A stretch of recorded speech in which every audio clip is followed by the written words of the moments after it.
So the book that is going around, at the end we will read names of people we're holding in mind, people who are ill or in some sort of distress, and or people who have passed, and we take the virtue that we've accumulated together, and we offer it to them and to all beings. So if there's anybody you have that you would like us to keep in mind, please put their name in the book.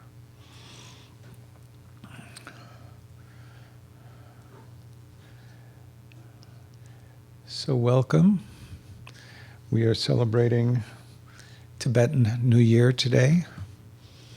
And at 3 o'clock, we will be wet and gathering at the Rothko Chapel for a supposedly outdoor joint ceremony between the Burn Buddha Center and Dawn Mountain and the Houston Zen Center, welcoming the Tibetan New Year. We'll see what that is like when it's raining. And you're sitting here surrounded by figures of Buddhas and historic figures. Behind me is Amitabha Buddha, the Buddha of the Western space, and also White Tara, goddess of compassion. And on Sundays we do some very simple meditations, which I will lead. And we do a combination of silent sitting, observing the breath, and then chanting 2 syllables, hung, hung. And really in both cases what we're doing is we're training in attention. We're trying to sharpen our capacity for attention. And so a lot of people think that they should practice meditation, and the minute they sit down, their minds should be quiet, and so they come here and they sit down and we teach some simple meditation, and their minds are riotous and they think they're bad practitioners, and it's not the case whatsoever. Come on in.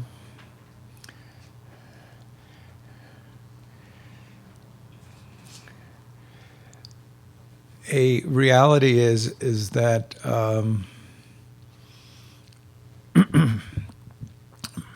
I'll make up a metaphor for the moment.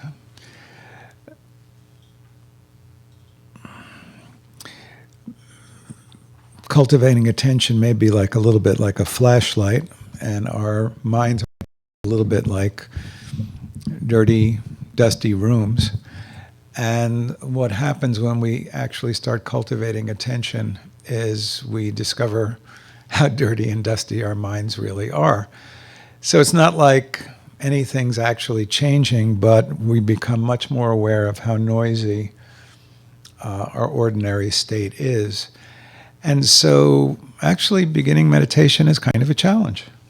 It just is. Because we become more aware of our situation, and the situation actually looks worse than we thought. So probably the first thing we're cultivating is patience and kindness towards ourselves, and a lack of discouragement. And all we're discovering is that we've got a kind of dirty and dusty mind, and you are not special, even though you might think you're very special. You're not special in the dirtiness and dustiness of your mind. We all have that. And it is the case that over time, and that would be more like weeks, months, and years, as we cultivate attention, there can be a gradual loosening of the intensity and the speed and the ferocity of the stream of mind. But the more important thing is to just have some sense of how it is when you sit, and actually to touch into both your mind, your emotions, and even your physical body.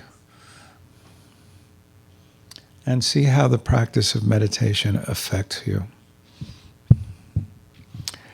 So we're going to start with a very, very simple aspirational prayer, which is on this sheet. It's two verses from a Buddhist poet named Shantideva, poet and practitioner and teacher.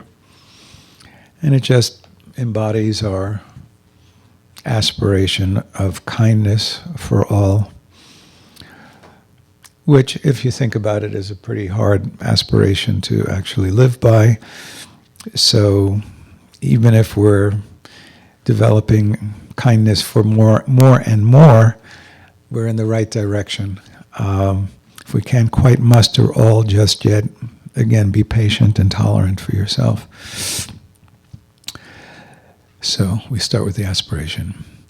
May all beings always have happiness and its causes. May all beings always be free of pain and its causes. For as long as space abides, as long as the world remains, just so long may I be there, resolving all beings' pain. And so, adopt a comfortable posture. Allow yourself to feel rooted on what you're sitting on. Feel yourself solidly planted. Some people find it helpful to imagine some kind of connection down into the earth, down into the earth, extending all the way down into the center of the earth. Maybe some kind of something binding, like a chain or a limb of a tree, or some kind of connection, really anchoring us to the core of the planet.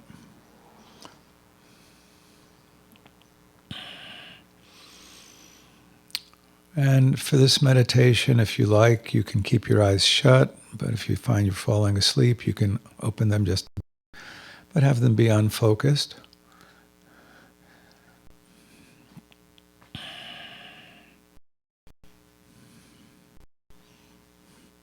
And there really are just two simple things we do in this first meditation. We are going to place our attention on breathing, and then we will rest in the process of our breath, really merging our attention with our breath. And we'll do that for probably about 10 minutes, and then we'll immediately go into the chant of Hung Hung. And with the chant, just have your mind and your breath and your attention again merged with this syllable. It's a sacred syllable, which is the syllable of the mind of all the Buddhas. And in either case, if there are thoughts or feelings that are coming and going, that's fine. Just allow them to come and go. And if your mind gets completely distracted and then comes back, you come back, just note the coming back with an internal distraction. And then with the breath, place your mind on the breath and then rest in it. And with the chant, merge your mind, breathing, and your attention with the syllable Hum. But as I say, any other stuff that's going on, just let it be. Don't fuss with it. Don't try to stop it. Don't try to improve it. Pay attention to what you're paying attention to.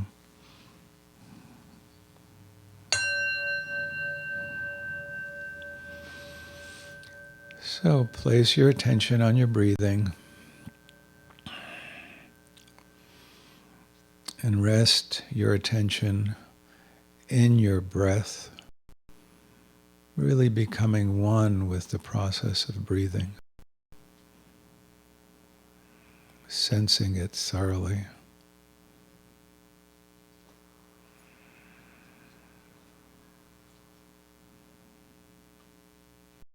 Some people do that most easily in the belly area, noticing how the belly expands and contracts. Some maybe other areas in the process of breathing.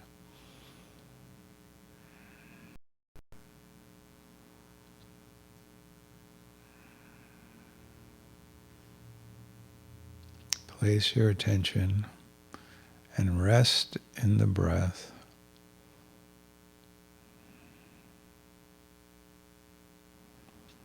Any thoughts or feelings arising, just let them arise and pass away.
wherever you find your mind and your body,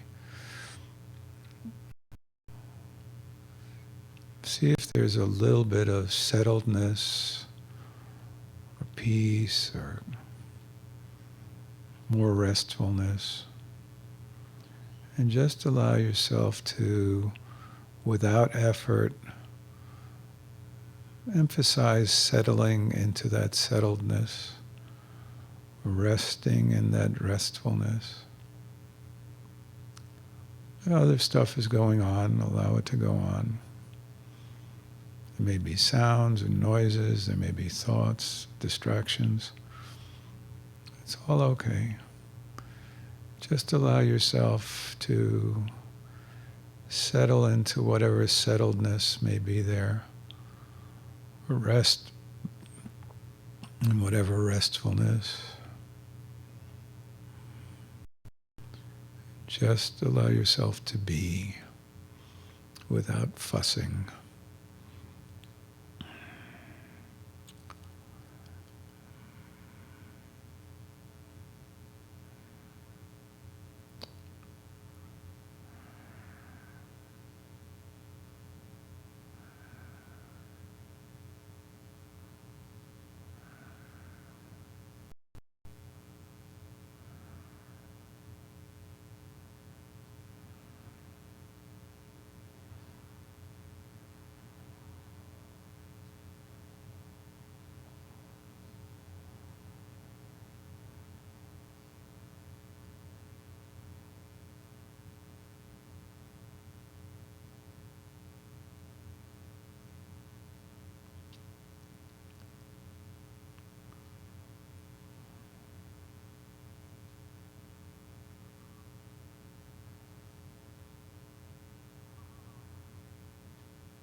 So for those of you who are new to Dawn Mountain, we're going to take a little break, so I would appreciate it if you would sign in. There are some sign-in sheets over there on the tables so that we can be in touch with you about our varied activities. Today at 3 o'clock we will be co-hosting a New Year's celebration at the Rothko Chapel with the Bön Buddhist Center and the Zen community. You're all welcome. It's supposed to be outside. I'm a little skeptical.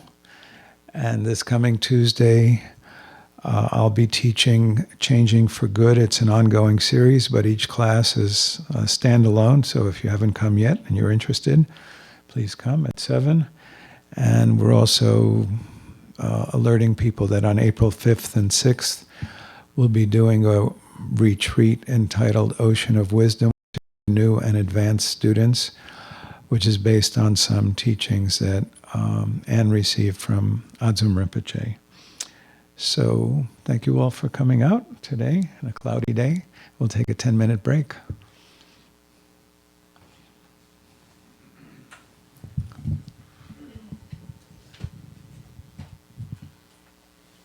Do it.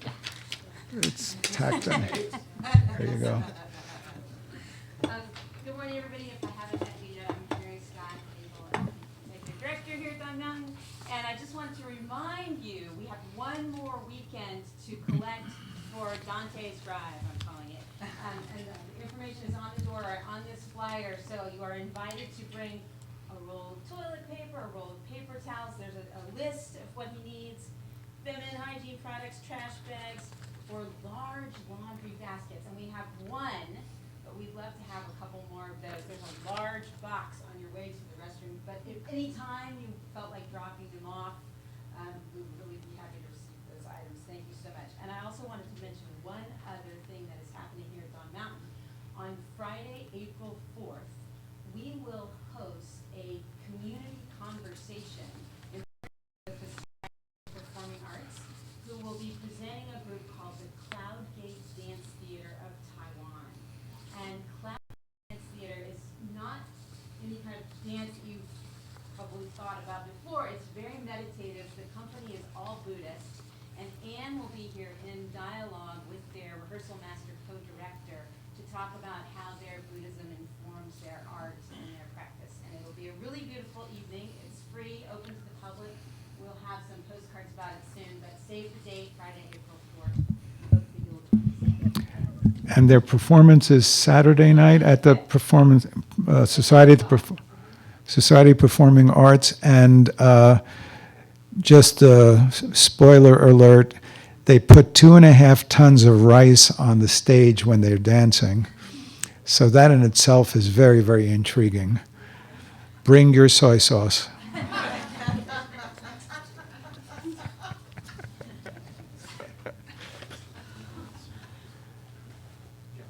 I think I have to buy some tickets to that. I want to see that. I actually just attended a lecture, and one of the many, many points that were made in a somewhat, well, whatever way they were made, one of the major points the person was making was that Buddhism, as it spread throughout Asia, was quite significant in introducing irrigation and modes of irrigation throughout Asia, significant modes of irrigation for rice planting. And I don't know if it's actually in the text, but he made the case that if you look, I suspect it is, the way that the monks' robes are actually sewn, they are sewn to match sort of the plotting of square rice patties. That's kind of, anyway. So there's a deep connection between irrigation and Buddhism, it turns out. Who knew? So, and rice, yeah.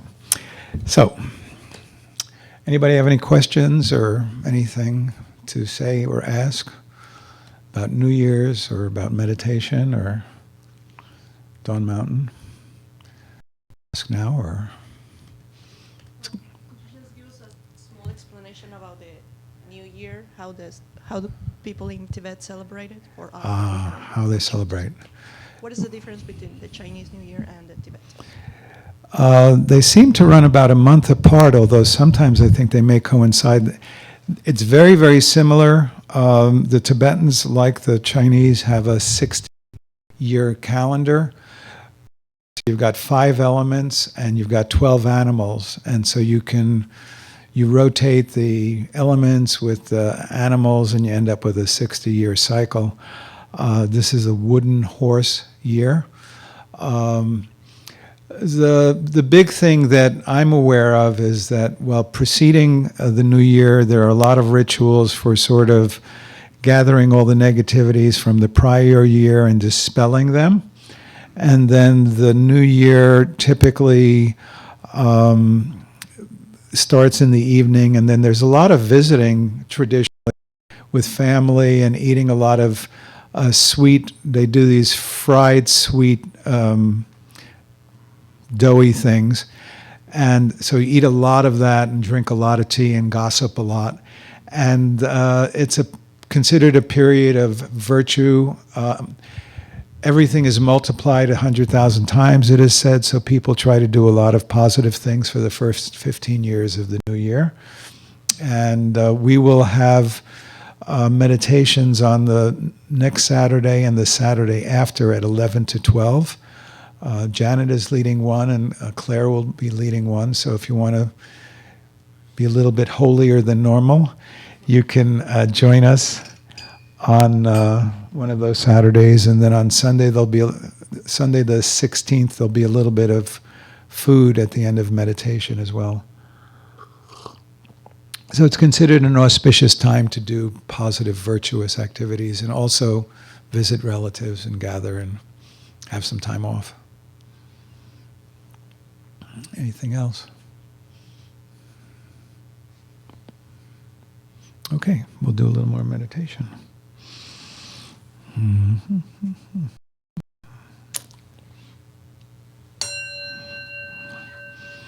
We start again with the breath. And most of all, be easy with yourself and relaxed. And just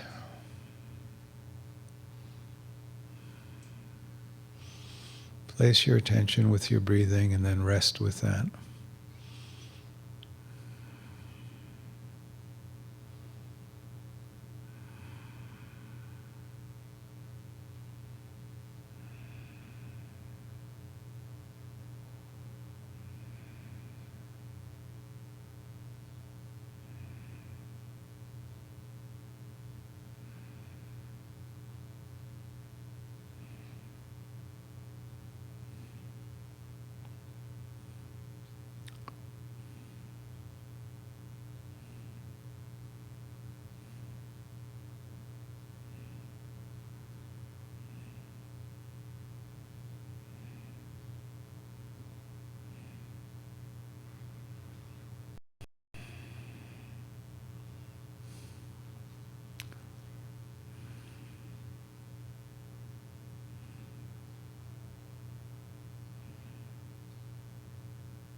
And however you are, if there's some settledness that you're experiencing, some depth, just loosen your attention into that. Loosen your awareness into whatever depth or restfulness without effort, just being. If there's a silence in the space that you can touch into, let yourself touch into the silence in the space.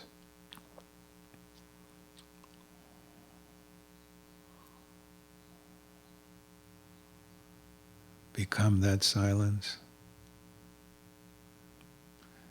which requires no action.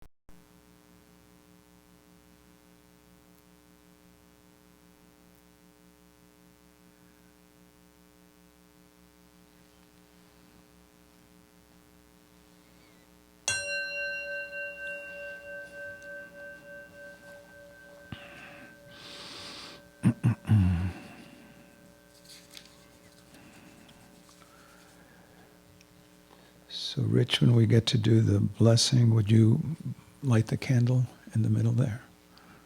We're not there yet.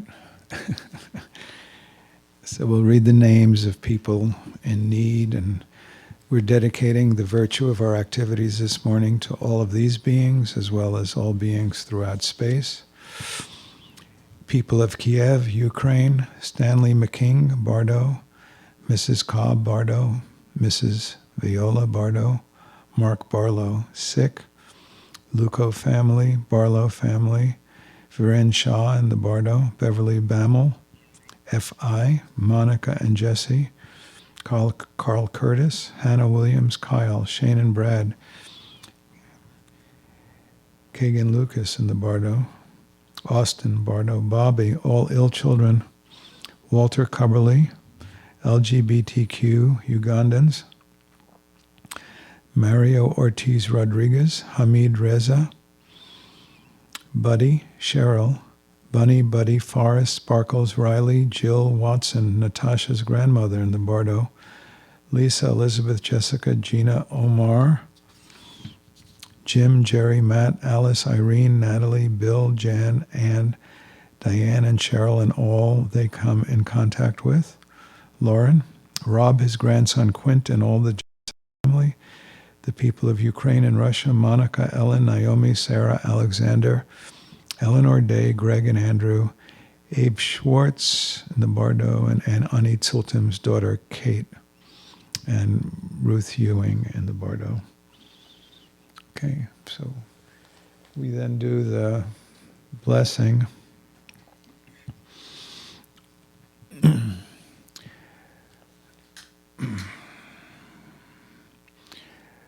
With all of you in mind, we light this clamp of clarity. May the glow of love, wisdom shine within us, everyone, till we all rise forth born in one enlightened mandala. And we'll do one for the sake of all beings here in the city, the state, planet, wishing well and peace and comfort and full liberation to all beings.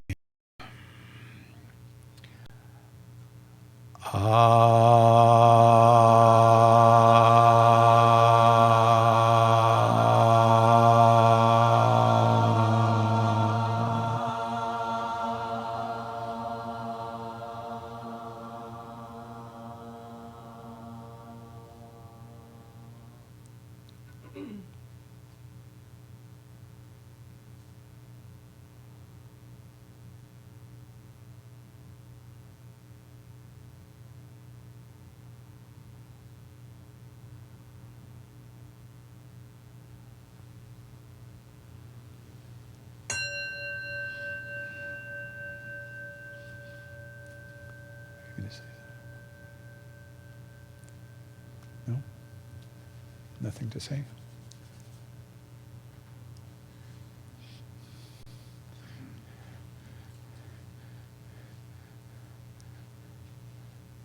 Thank you again for joining us this morning, and just a reminder that we contributions now more than ever. We have a lot going on at Dawn Mountain. More details very soon, but transition is afoot, and Dawn Mountain is on the move, as you know, I hope. Also, if you have not been aware, we have the opportunity for membership. You can join us, and as a member of Dawn Mountain, you receive the Tuesday teachings for free, and you get a 20% discount on all retreats and other activities here at the temple. So talk to me or any of the other board members or senior members here can tell you more about that. And we do hope to see you at the chapel on the plaza in front of Rothko Chapel, where we're inviting the whole community to celebrate Losar with the Zen Center and the Fun Center. So be there. Thanks again. Thank you so much. Yeah. Thank you, Harvey. Thank you. You're welcome. Good to see everybody.